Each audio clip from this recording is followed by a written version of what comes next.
This is Leo, and Leo knows the secret to creating limitless motivation. But before we can talk about that, we need to first understand his childhood. Leo was born into the slums of Brazil, known as the favelas, and this area is filled with crime, drugs, danger, and there essentially is no government enforcing any laws here. And Leo had a pretty rough childhood. He never met his dad, and his mom worked all the time in order to put food on the table for him and his little brother, and she was the most important person to him in his life. But one day, Leo's mom got very sick, and there wasn't a hospital for them to go to, and they couldn't really afford to go to the city and pick up the right medical supplies. Leo and his brother did everything they could to help her, but she didn't make it, and she died.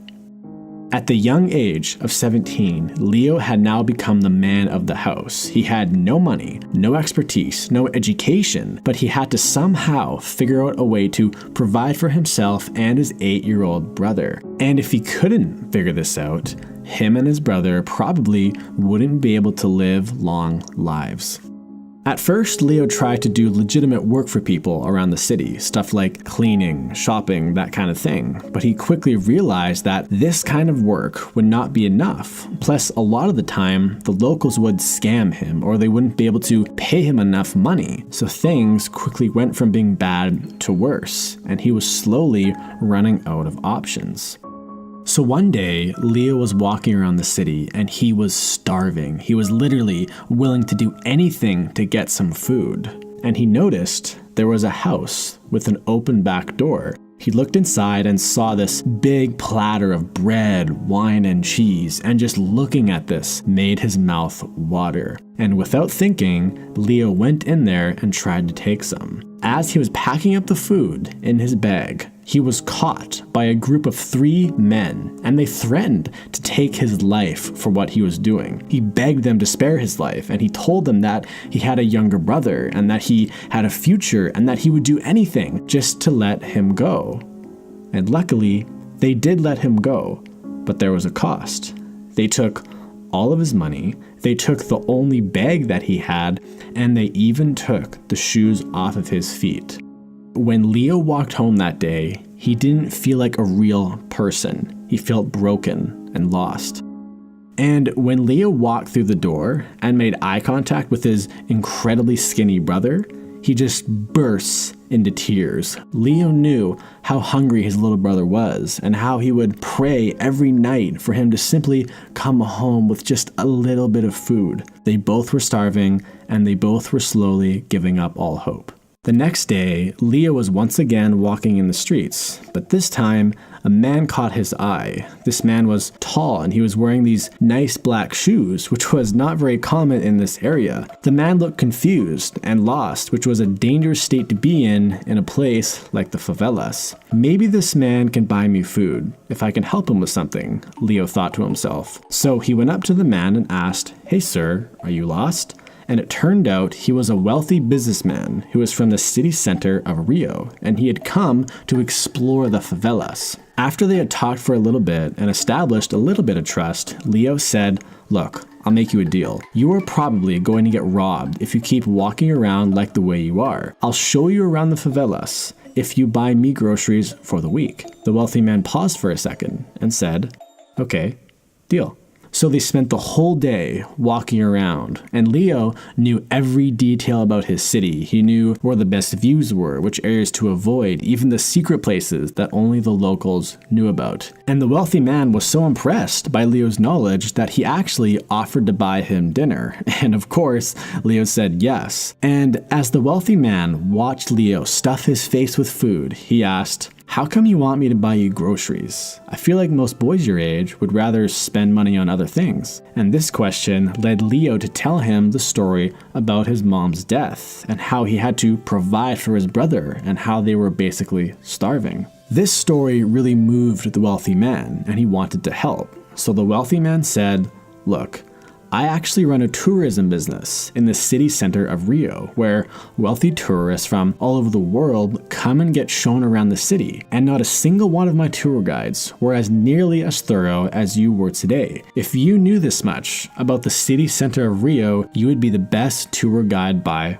far. And without hesitation, Leo said, I'll do it. I'll come work for you right now. Just take me and my brother and I'll start tomorrow. The wealthy man looked at him and quietly said, no, but I will give you these books describing the tours that we offer, and you will need to read through all of them and learn everything you can about Rio, the history, the attractions, the street names, I mean, everything. And if you pass my test, I will consider bringing you on. The man gave Leo the books, paid for his groceries, and he told him that he would return in about 2 weeks. And when Leo got home, he just looked at all the books. It reminded him of when he was in school and how overwhelmed he would feel when he had to read books for his classes. See, Leo had actually dropped out of school at a very early age because his teachers and peers labeled him as incompetent and stupid, and they basically told him that he wouldn't be successful. And all these voices still deeply haunted him to this day. And Leo thought to himself, this is crazy. Should I actually spend my time reading these books while I could be out trying to get more food? But then he looked over at his incredibly skinny, starving brother, and he realized that he had to try. Leo gave pretty much all the groceries to his brother, so it would last him 2 weeks instead of lasting them both 1 week. So that means Leo barely ate, barely slept, and he spent the next 2 weeks glued to those books. He would spend 20 minutes reading a single page, sounding out every word, looking up the meaning of the words, and he dissected everything in these books, and he would constantly hear those voices of doubt in his head. You're a stupid kid. You're a loser. You aren't good enough. You aren't the type of person who can pull these types of miracles off. Leo felt like he was slowly going insane. Fast forward 12 days, and Leo hears a knock on the door.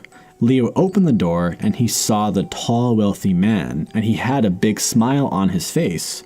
You ready? The man said. Leo replied with, I hope so. And for the next 6 hours, Leo was drilled with questions, asking him, why is this street important? What is this area called? What building is that? Why do we avoid that area? And this went on and on and on. But eventually, it was over. The wealthy man closed his book and said, okay, I'll think about it, and I'll come back to you in a few days with a decision. And just like that, he was gone. And every hour that went by, Leo wondered about the man. Both him and his brother's entire futures was riding on this. Their survivability was riding on this. And 2 days later, the man returned, and he was driving a big van. And Leo ran outside and asked, did I pass? Can I jump in the car with you right now? The wealthy man paused for a moment and said, no, you can't.